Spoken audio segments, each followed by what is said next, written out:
Hello students, good morning. तो अपन पढ़ रहे थे एकाधिकारात्मक प्रतियोगिता बाजार की विशेषताएं। अपूर्ण प्रतिस्पर्धी बाजार है, उसका जो सबसे प्रमुख स्वरूप है एकाधिकारात्मक प्रतियोगिता, उसकी विशेषताएं पढ़े थे, जिसमें अपने फर्स्ट पढ़ी थी फर्मों की अधिक संख्या। ये बाजार क्या होता है? जिसमें उस किसी वस्तु का उत्पादन करने वाली बहुत सी फर्में होती हैं, अनेक फर्में होती हैं, और वो फर्में निकट स्थानापन का मतलब क्या हुआ? थोड़ा बहुत अंतर वाले, मिलता जुलता उत्पादन करती हैं। तो पहली विशेषता थी फर्मों की अधिक संख्या, है ना। बहुत सी फर्में होती हैं और एक जैसा उत्पादन नहीं करती हैं, बल्कि थोड़ा बहुत अंतर होता है, जो एग्जाम्पल सहित बताया था मैंने। जैसे बाथ सोप है, साबुन वाली जो है, पेस्ट है, टीवी है, मोबाइल है, जो आप बहुत सारी कंपनियां देखते हो, बिस्किट वगैरह है, जिसको उत्पादन करने वाली बहुत सी फर्में होती हैं। माल में थोड़ा बहुत अंतर होता है। जो सेकंड विशेषता बताई थी आपको, विभेदीकृत, सबसे प्रमुख विशेषता है ये इस बाजार की। अकेला इस पॉइंट का क्वेश्चन बन सकता है, विभेदीकृत उत्पादन से आपके क्या समझते हैं? तो विभेदीकृत उत्पादन का मतलब क्या हुआ कि उत्पादन का प्रयोग तो एक ही काम आएगा। जैसे सैमसंग का मोबाइल हो या वीवो का मोबाइल हो या ओप्पो का मोबाइल हो, प्रयोग तो उसका एक ही मतलब होगा, परंतु फिर भी उसमें अंतर होता है। चाहे क्वालिटीज़ में मान लो, उसकी जो फीचर्स हैं उसमें मान लो आप, उसकी जो कलर है उसमें मान लो, आकार साइज़ वगैरह उसमें अंतर मान लो, तो अंतर होता है थोड़ा बहुत। और उस अंतर के आधार पर मतलब इसको क्या बोल सकते हैं? विभेदीकृत उत्पादन बोल सकते हैं। ठीक है, तो विभेदीकृत उत्पादन है वो अपना इम्पोर्टेंट है। ये इस बाज़ार की ये प्रमुख विशेषता है, जो इस बाज़ार को पूर्ण प्रतियोगिता से क्या करती है? अलग करती है। ये अपने पढ़ा था। और इस बाज़ार में मैंने आपको बताया, जैसे एक फर्म उत्पादन करती है तो उसके दूसरे स्थानापन्न वस्तुएं हैं वो भी उपलब्ध होती हैं। मतलब जैसे लक्ष्य साबुन बनाने वाली फर्म है, तो वो लक्ष्य साबुन बनाती है, तो उसके दूसरे ऑप्शन भी अपने पास मौजूद हैं, दूसरे निकट स्थानापन्न भी मौजूद हैं। और अगर स्थानापन्न मौजूद होते हैं तो उस वजह से उसकी जो मांग है वो कैसी होती है? अधिक रोज़गार। मांग वाले चैप्टर में आपको ध्यान होगा कि जिस वस्तु के स्थानापन्न मौजूद होते हैं उसकी मांग कैसी होती है? अधिक रोज़गार होती है। ठीक है, ये विशेषता जो कि पूर्ण प्रतियोगिता के समान ही है। इस बाज़ार में भी फर्मों का जो प्रवेश और बहिर्गमन क्या होता है? स्वतंत्र होता है। नई फर्में प्रवेश कर सकती हैं और पुरानी फर्में जब चाहे मतलब जा सकती हैं। प्रवेश तो कब करती हैं? जब असामान्य लाभ हो रहा हो बाज़ार में। जो मौजूद फर्में हैं उनको अगर कमाई ज़्यादा हो रही हो तब तो नई फर्में प्रवेश करेंगी, और लॉस की कंडीशन में फर्में बाहर जाती हैं। यहाँ पर ये देखिए, फिर विक्रय लागतों की उपस्थिति, ये विशेषता है जो बाकी बाज़ारों में नहीं देखने को मिलेगी आपको। क्या है? विक्रय लागतों की उपस्थिति। विक्रय लागतें कौन सी होती है? विज्ञापन करने के लिए या बेचने के लिए, माल को बेचने के लिए जो लागतें होती हैं उनको अपन बोलते हैं विक्रय लागतें। तो इस बाज़ार में विज्ञापन ज़्यादा पाए जाते हैं। फर्में विज्ञापन के माध्यम से मतलब एक दूसरे से अपने उत्पादन को श्रेष्ठ साबित करने की कोशिश करती हैं, और इस प्रकार से इस बाज़ार में क्या जो विक्रय लागतें हैं वो पाई जाती हैं। आप देखते हो साबुन की, ये टीवी में रोज़ ऐड देखते हो, तो ये क्या कौन सी लागतें हैं? ये विक्रय लागतें ही हैं फर्मों की। फर्में कंपनियाँ तो करती हैं अपने माल का जो एडवर्टाइजमेंट करती हैं, तो ये विक्रय लागतें हैं। ये विशेषता इस बाज़ार में अनेक फर्मों को समूह कहते हैं। अब देखिए, ध्यान दें कि अपन एक चीज़ पढ़ी थी कि उद्योग किसे कहते हैं। उद्योग का तात्पर्य होता है समरूप उत्पादन करने वाली फर्मों के समूह को। परंतु प्रॉब्लम ये है कि इस बाज़ार में जो फर्में हैं वो समरूप यानी एक जैसा उत्पादन नहीं करती हैं, माल में अंतर होता है। इसलिए इस बाज़ार में फर्मों को मिला करके अपन उद्योग नहीं कह सकते, बल्कि क्या कहेंगे? समूह कहते हैं। एकाधिकारात्मक प्रतियोगिता में सभी फर्मों द्वारा समरूप उत्पादन नहीं करने के कारण उनके समूह को उद्योग नहीं कहा जा सकता है। क्या कहेंगे? केवल समूह कहेंगे। अगली है श्रीमती जॉन रॉबिन्सन के अनुसार इस बाज़ार में गैर मूल्य प्रतियोगिता पाई जाती है। गैर मूल्य प्रतियोगिता का मतलब क्या हुआ कि फर्में हैं वो कीमत की लड़ाई नहीं लड़ती हैं। कीमत मतलब जिस कीमत की मतलब क्या हुआ कि एक दूसरे से सस्ता करना, माल बेचना, ये लड़ाई नहीं लड़ती हैं। हालांकि आपको दिखती होगी इस चीज़ की कि भाई हाँ, सस्ती तो मतलब रेटें तो कम करती हैं, मूल्य की लड़ाई तो लड़ती हैं, परंतु इसमें क्या होता है? जैसे पार्ले जी बिस्किट है, उसने क्या किया कि 5 रुपये का जैसे पैकेट है, जिसमें 20 बिस्किट आ रहे हैं, तो उसको 4 रुपया कर दिया। अब ये बोलते हैं सस्ता कर दिया, परंतु उसने क्या किया कि 20 की जगह पर 16 बिस्किट उसमें डाल दिए। तो ये क्या होता है? माल की क्वांटिटी भी कम कर दी है। 100 ग्राम की साबुन है उसको मतलब 18 रुपये से घटाकर 16 में कर दिया, परंतु साथ में 100 ग्राम की बजाय 90 ग्राम की कर दी। तो ये क्या होता है कि रेट की लड़ाई नहीं है इसमें, रेट कम नहीं हो रही यहाँ पर, माल की क्वांटिटी है वो भी क्या कर दी जा रही है, कम कर रही है। तो इस बाज़ार में जो फर्में हैं वो कीमत का लड़ाई है वो आपस में नहीं करती हैं, कीमत की कोई प्रतिस्पर्धा नहीं करती हैं, इसलिए श्रीमती जॉन रॉबिन्सन ने इसको गैर मूल्य प्रतियोगिता का बाज़ार कहा है।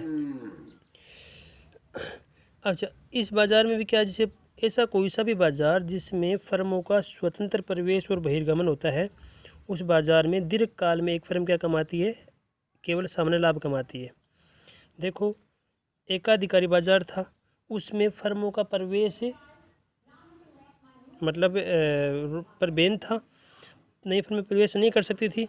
और जिस बाज़ार में फर्में प्रवेश नहीं कर सकती हैं, मतलब उस बाज़ार में दीर्घकाल में एक फर्म असामान्य लाभ कमाती है।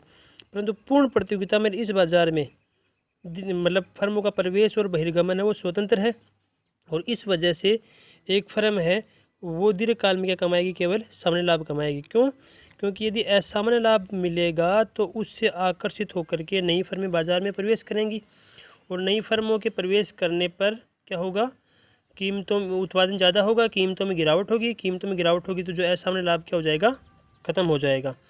और यदि हानि होती है तो हानि की दिशा में कमज़ोर फर्में मार्केट से आउट होती हैं, जिससे उत्पादन कम होता है, उत्पादन कम होगा तो माल की सप्लाई कम होगी, सप्लाई कम होगी तो कीमतें बढ़ेंगी, कीमतें बढ़ेंगी तो हानि क्या हो जाएगी, ख़त्म हो जाएगी।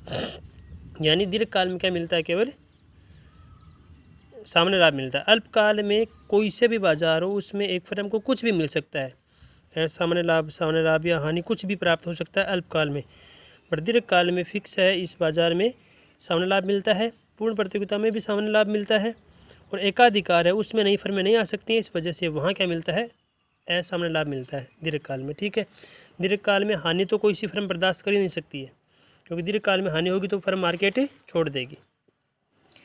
अब अपन ये स्टार्ट करते हैं, इसका जो एक अपूर्ण प्रतियोगिता का दूसरा जो स्वरूप है वो है अल्पाधिकार, जिसको अपन बोलते हैं ओलिगोपोली। अल्पाधिकार ये क्या होता है, नाम से स्पष्ट है, अल्प, अल्प का मतलब सीमित, कम, थोड़ी बहुत। तो जब बाज़ार में किसी वस्तु का उत्पादन और विक्रय करने वाली थोड़ी बहुत सीमित फर्में होती हैं, गिनी चुनी फर्में होती हैं, तो उसको अपन क्या बोलते हैं, अल्पाधिकार बोलते हैं। जब बाज़ार में किसी वस्तु का उत्पादन और विक्रय करने वाली गिनी चुनी फर्में होती हैं, उसको अपन क्या बोलेंगे, अल्पाधिकार कहते हैं। अब उस माल में वो जो फर्में माल बनाती है उसमें माल में अंतर भी हो सकता है और अंतर नहीं भी हो सकता है। अगर जैसे अपनी सीमेंट बनाने वाली कंपनियाँ है या मोबाइल सिम वाली कंपनियाँ कितनी है, 8-10 एक गिनी चुनी है, ऐसी मतलब सेलेक्टेड ही हैं। ठीक है, माल में अंतर हो भी सकता है, माल में अंतर नहीं भी हो सकता है। अगर अंतर होता है माल में तो उसको अपन बोलते हैं विभेदीकृत अल्पाधिकार। मतलब अल्पाधिकार में जो थोड़ी बहुत फर्में हैं वो माल बना रही है परंतु उत्पादन में अंतर है, अगर उनके वस्तुओं में अंतर है, जैसे कोई बिरला है सीमेंट है, कोई जेके सीमेंट है, कोई कुछ है, कोई कुछ है, ये अलग अलग नाम है, हो सकता है क्वालिटी में भी अंतर हो, तो ये जो अंतर है इसको अपने बोलेंगे विभेदीकृत अल्पाधिकार। ठीक है, और अगर माल में बिल्कुल भी अंतर नहीं हो, एक जैसा माल बनाती हैं, तो उसको अपन बोलते हैं विशुद्ध अल्पाधिकार या शुद्ध अल्पाधिकार। ठीक है, तो इस बाजार संरचना में वस्तु का उत्पादन व विक्रय करने वाली फर्मों की संख्या क्या होती है, सीमित, कम होती है। यदि अल्पाधिकारी फर्में जो हैं थोड़ी बहुत हैं वो समरूप उत्पादन करती हैं तो इसे विशुद्ध अल्पाधिकार कहते हैं। और अल्पाधिकारी फर्में यदि निकट स्थानापन्न, मतलब निकट स्थानापन्न का मतलब क्या हुआ, विभेदीकृत उत्पादन करती हैं तो उसे क्या बोलेंगे, विभेदीकृत अल्पाधिकार कहते हैं।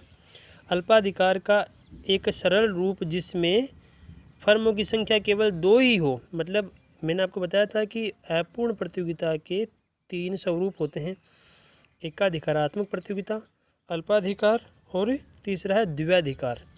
तो इस द्वैधिकार को इसमें ही शामिल कर दिया है अल्पाधिकार में, कि ऐसा बाजार जिसमें फर्मों की संख्या केवल 2 ही हो उसको अपन क्या बोलते हैं, द्वैधिकार कहते हैं।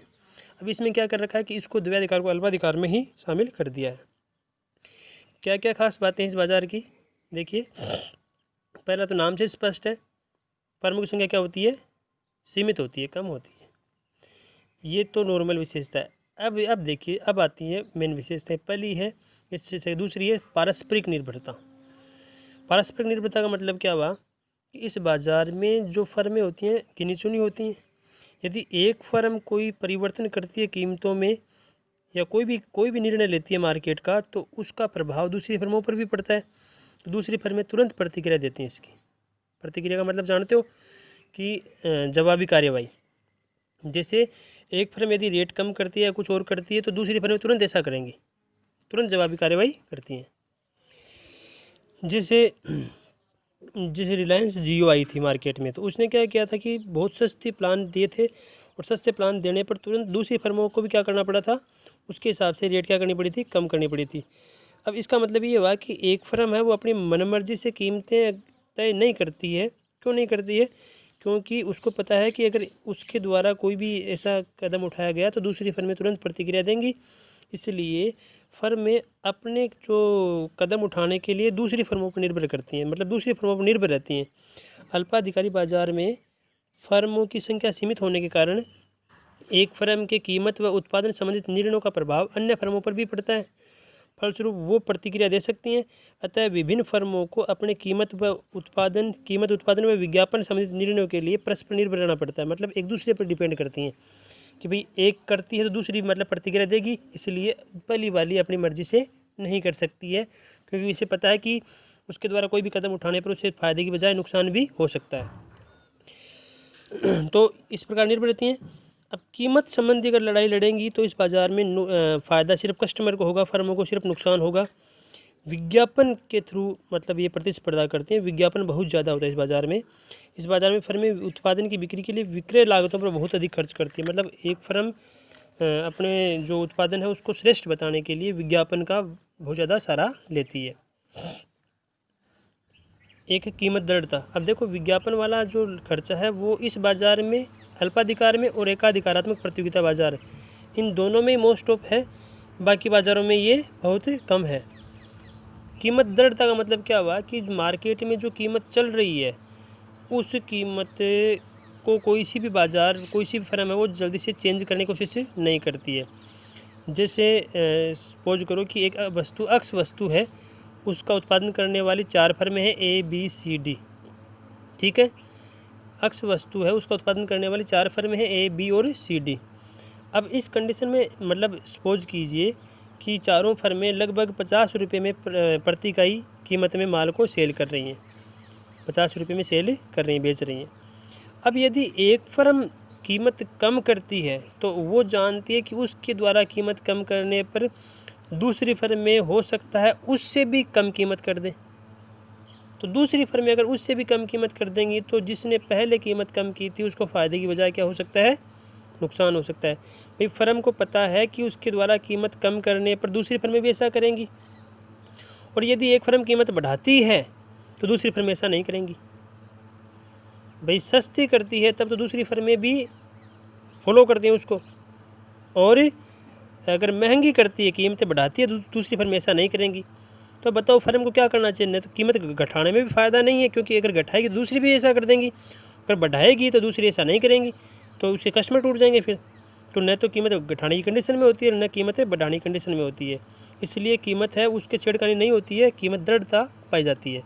अल्पाधिकार में एक फर्म द्वारा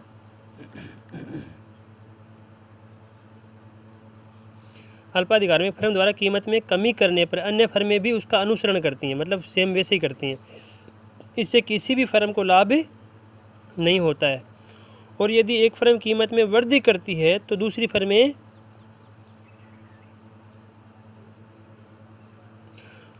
ऐसा नहीं करती हैं। यदि एक फर्म कीमत बढ़ाती है तो दूसरी फर्में ऐसा नहीं करती हैं। फलस्वरूप जिसने कीमत बढ़ाई है उस फर्म की बिक्री में बड़ी गिरावट हो सकती है। अतः एक फर्म कीमत को संभवतः है यथास्थिर रखती है, मतलब कीमत में कोई चेंज नहीं करती है, ठीक है। अनिश्चित मांग वक्र। अनिश्चित मांग वक्र का तात्पर्य क्या हुआ कि हर बाज़ार में ये तय होता है कि यदि वो फर्म कीमत कम करती है तो उसकी बिक्री बढ़ेगी, कीमत घटाने पर बिक्री बढ़ती है, मतलब मांग बढ़ती है, ठीक है। परंतु इस बाज़ार में फिक्स नहीं है। इस बाज़ार में यदि एक फर्म कीमत कम करती है तो उसके द्वारा कीमत कम करने पर ये श्योर नहीं रहता है कि उसकी मांग बढ़ेगी। क्यों श्योर नहीं होता है? क्योंकि यदि एक फर्म कीमत कम करती है, दूसरी फर्में भी ऐसा करती हैं, हो सकता है दूसरी फर्में उस पहली वाली से भी कम कीमत कर दें, तो उस कंडीशन में इस फर्म की जो मांग है वो कीमत कम करने पर बढ़ने की बजाय घट भी सकती है। निश्चित नहीं है कि भाई बढ़ेगी कि स्थिर रहेगी या घटेगी, तो इस वजह से इसका मांग वक्र निश्चित मांग वक्र नहीं बन सकता है। तो अल्पाधिकारी बाजार में एक फर्म की कीमत संबंधित निर्णयों का मांग मात्रा पर प्रभाव अनिश्चित होता है। मतलब कीमत घटाने बढ़ाने से मांग पर क्या प्रभाव पड़ेगा ये अनिश्चित होता है, जिस कारण से उसका मांग वक्र भी क्या होता है, अनिश्चित होता है। एक ये है गला काट प्रतियोगिता। गला काट प्रतियोगिता का मतलब क्या हुआ? बहुत ही खतरनाक कंपटीशन होता है इस बाज़ार में। फर्में विज्ञापन वगैरह के माध्यम से और कीमत वगैरह के माध्यम से अगर प्रतिस्पर्धा करती हैं तो बहुत खतरनाक प्रतिस्पर्धा हो सकती है। अल्पाधिकार में लाभ कमाने व अपना प्रभुत्व बनाए रखने के लिए फर्मों के मध्य संघर्ष व विरोध की स्थिति रहती है। मतलब इस बाज़ार में फर्मों की संख्या सीमित होती है और सीमित फर्म होने के कारण उनमें जो कंपटीशन है वो बहुत ज़्यादा होता है। हर एक फर्म मार्केट में अपना प्रभुत्व जमाए रखने के लिए, खुद को दूसरी फर्मों से श्रेष्ठ बताने के लिए विज्ञापन के माध्यम से या कोई भी मतलब जैसे दूसरी फर्मों क्या करती है, विरोध करती है। तो फर्मों के मध्य संघर्ष और विरोध की स्थिति रहती है। प्रत्येक फर्म दूसरी फर्मों पर नज़र रखती है। मतलब हर फर्म की दूसरी फर्मों पर नज़र रहती है कि भाई कोई सी फर्म क्या कदम उठाती है, क्या मतलब करती है, तथा प्रतिवार हेतु तैयार रहती है। एक फर्म द्वारा कोई भी निर्णय लेने पर या कुछ भी मतलब उत्पादन संबंधित या कीमत संबंधित बदलाव करने पर दूसरी फर्में तुरंत उसकी प्रतिक्रिया देने के लिए तैयार रहती हैं। पॉल एम स्वीजी है, उन्होंने एक इस बाज़ार में क्या कहा है, मोड़दार मांग वक्र। मोड़दार मांग वक्र क्या होता है कि इस बाज़ार में जो फर्में हैं, एक फर्म की बात करें तो पहले आप इस चीज़ को मैं आपको वैसे बताता हूँ प्रैक्टिकली। एक मिनट। स्वीजी ने क्या बताया था, इस बाज़ार स्वीजी अमेरिकन अर्थशास्त्री हैं, उन्होंने क्या बताया, ये हालांकि चीज़ अपन पहले पढ़ चुके हैं। ये आर वक्र ही फर्म का मांग वक्र होता है।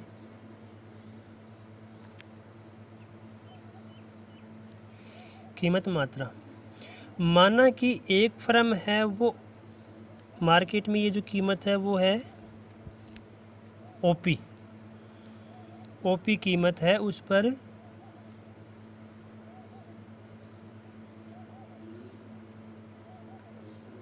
ये ए पॉइंट है, ओपी कीमत है, उस पर ओक्यू माल है वो सप्लाई कर रही है। एक फर्म की बात कर रहे हैं अपन। तो ध्यान रहे इन चैप्टरों को पढ़ने के लिए मांग की लोच वाले चैप्टर वगैरह वो तैयार होने ज़रूरी हैं इनको समझने के लिए। तो यहाँ पर ध्यान दें, एक ओपी कीमत पर एक फर्म है वो ओक्यू माल को सप्लाई कर रही है। अब यदि फर्म इस कीमत से कम कीमत करती है तो दूसरी फर्में भी ऐसा करेंगी। फर्म ओपी से कम कीमत करेगी तो दूसरी फर्में भी ऐसा करेंगी। अच्छा, फर्म कीमत कम क्यों करती है? ताकि उसके उत्पादन की मांग बढ़े, बिक्री बढ़ाने के लिए। तो कीमत यदि कम, उस फर्म द्वारा कीमत कम करने पर किस उद्देश्य से, मांग बढ़ाने के लिए। क्योंकि देखो कीमत घटाने पर मांग बढ़ती है, ये फर्में जानती हैं, इसलिए माल को अधिक बेचने के लिए कीमत क्या करती हैं, कम करती हैं। परंतु अल्पाधिकार में क्या सिस्टम है कि यदि एक फर्म कीमत कम करती है तो दूसरी फर्में भी ऐसा करती हैं, है ना। अब दूसरी फर्में ऐसा करेंगी तो जिस फर्म ने कीमत पहले कम की थी उसकी मांग ज़्यादा बढ़ेगी या कम बढ़ेगी। अक्स वस्तु है, उसका उत्पादन करने वाली 4 फर्में हैं, ए बी सी डी, ठीक है।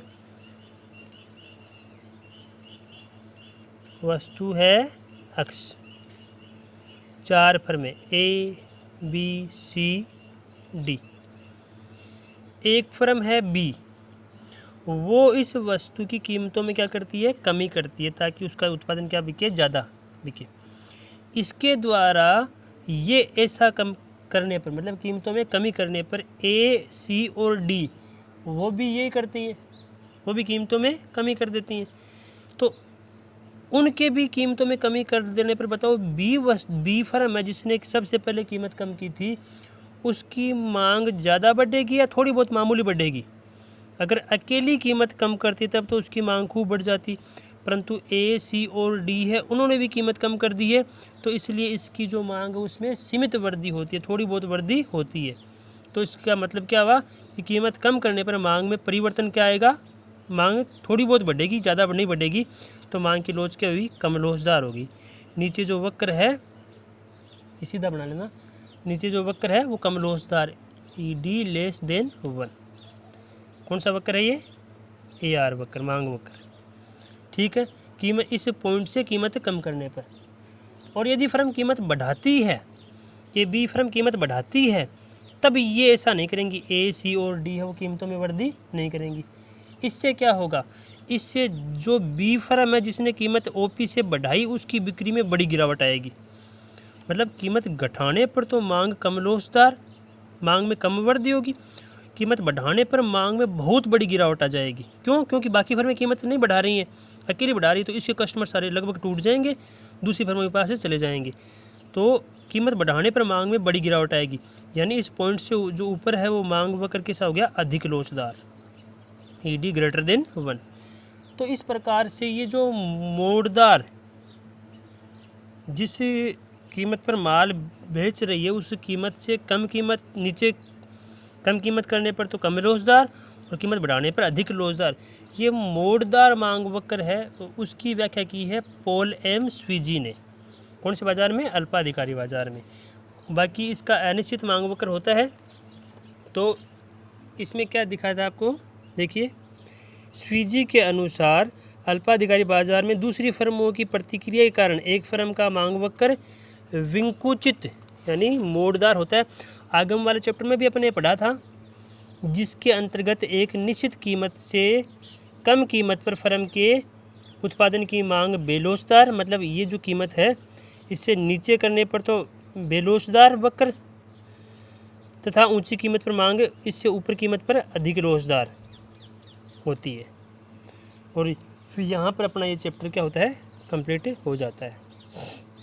ठीक है, क्वेश्चंस है वो अगर आप इसके देख लेना, बुक नोट जो अपनी बुक है उसमें से क्वेश्चन देखते रहना। और अब अपने यहाँ पर ये चैप्टर नहीं, यहाँ पर अपनी व्यष्टि अर्थशास्त्र है वो भी कंप्लीट हो चुकी है। इसका एक चैप्टर बचा है शुरुआत का, फर्स्ट वाला चैप्टर है परिचय वाला, थ्योरेटिकल चैप्टर है वो, इसलिए मैंने नहीं पढ़ाया क्योंकि वो लास्ट में तैयार करवाऊँगा ताकि आपको याद रहे अच्छे से। यहाँ पर व्यष्टि अर्थशास्त्र वो कंप्लीट हो चुकी है। अपन समष्टि को शुरू करते हैं, समष्टि अर्थशास्त्र को, जिसमें कुछ चीज़ें हैं वो आपको बता रहा हूँ मैं। समष्टि अर्थशास्त्र है,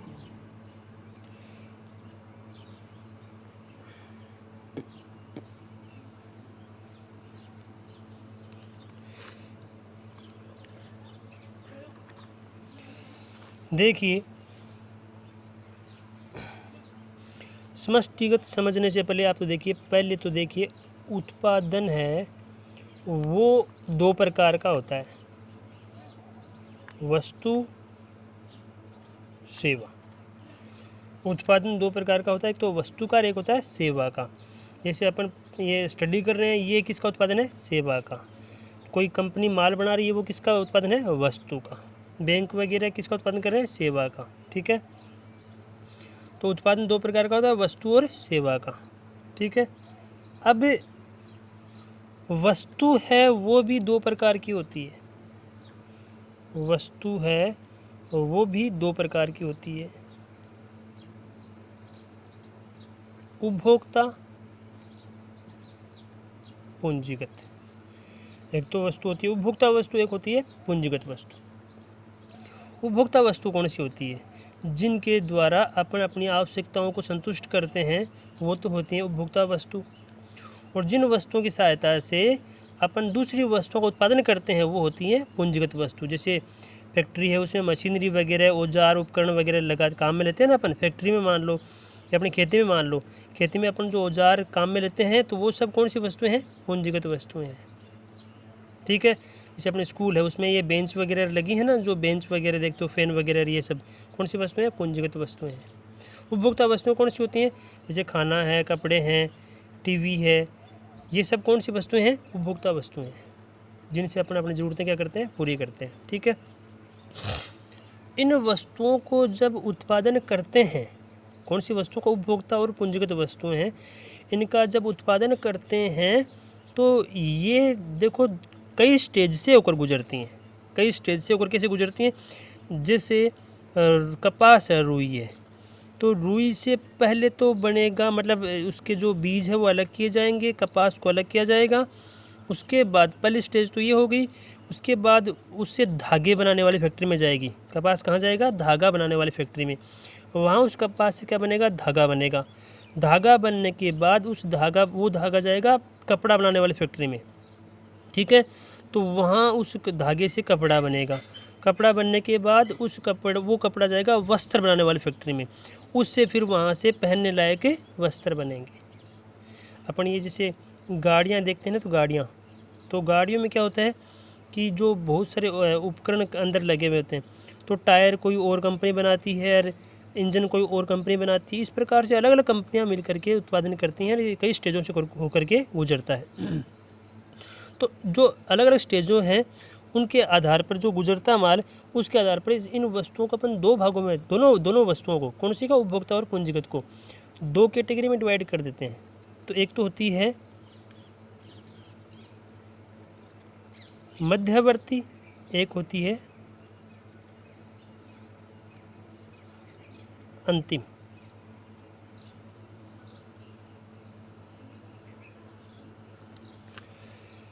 मध्यवर्ती और अंतिम। मध्यवर्ती का मतलब होता है कच्चा माल, अंतिम का मतलब होता है तैयार माल। मतलब जो वस्तु किसी और वस्तु को बनाने में कच्चे माल के रूप में काम में ली जाएगी, उसको तो हम बोलेंगे मध्यवर्ती वस्तु। और जिस वस्तु का और कुछ नहीं बनना है, सिर्फ अपने काम में ली जाएगी, बाद में प्रयोग ही करेंगे अपन डायरेक्ट, और कुछ नहीं बनना उसका, वो कौन सी वस्तु होगी? तैयार माल बोल सकते हैं उसको, क्या बोलेंगे? अंतिम वस्तु। जैसे गेहूँ है, तो गेहूँ है मध्यवर्ती वस्तु। अब गेहूँ के अपन अलग अलग प्रयोग करते हैं। सपोज कीजिए कि गेहूँ से अपन बिस्किट बनाते हैं, तो गेहूँ का सबसे पहले आटा बनाएंगे, तो गेहूँ यहाँ पर क्या हो गया? मध्यवर्ती वस्तु हो गया। आटा भी क्या हो गया? मध्यवर्ती वस्तु हो गया। आटे वगैरह से गेहूँ से आटा बना करके फिर उससे बिस्कुट बना लिए, बट बिस्किट बनने के बाद बिस्किट से क्या बनेगा? बिस्कुट से और कुछ नहीं बनेगा। बिस्किट बन गया, उससे और कुछ नहीं बनेगा, तो ये तैयार माल हो गया। तैयार माल को क्या बोलेंगे? अंतिम वस्तु। और गेहूँ आटा क्या हो गया? मध्यवर्ती।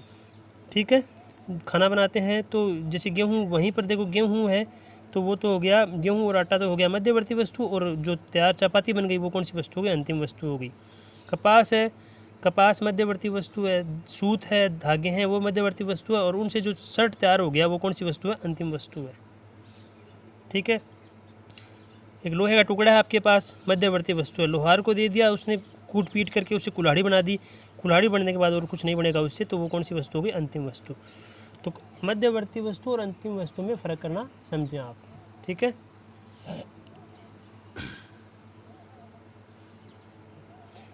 एक तो ये पॉइंट हो गया। एक होता है स्टॉक प्रवाह, स्टॉक और प्रवाह। जब किसी चीज़ का समय बिंदु पर अध्ययन करते हैं वो तो है स्टॉक, और जब किसी चीज़ का अध्ययन समय अवधि के आधार पर करते हैं वो क्या होता है? प्रवाह होता है। समय बिंदु पर, मतलब जैसे दुकान में अभी कितना माल है, तो अभी का मतलब समय अवधि नहीं है, इसमें बिंदु आया है, ये स्टॉक है। और रोज़ कितना माल बेचते हो, रोज़ का मतलब अवधि आ गई ना, प्रतिदिन आ गया, अवधि आ गई, क्या हो गया? समय अवधि। ये क्या है? प्रवाह है। पानी की हौज में अभी कितना पानी है? स्टॉक है। प्रति घंटे में कितना पानी आता है इसमें? क्या है? प्रवाह है। तो जब किसी चर का अध्ययन निश्चित समय बिंदु पर करते हैं उसे क्या कहते हैं? स्टॉक कहते हैं। और जब किसी चर का अध्ययन समय अवधि पर करते हैं तो उसे क्या कहते हैं, प्रवाह कहते हैं। ठीक है, चलो आज इतना काफ़ी है। समष्टि का जो चैप्टर है वो अपन कल स्टार्ट करते हैं।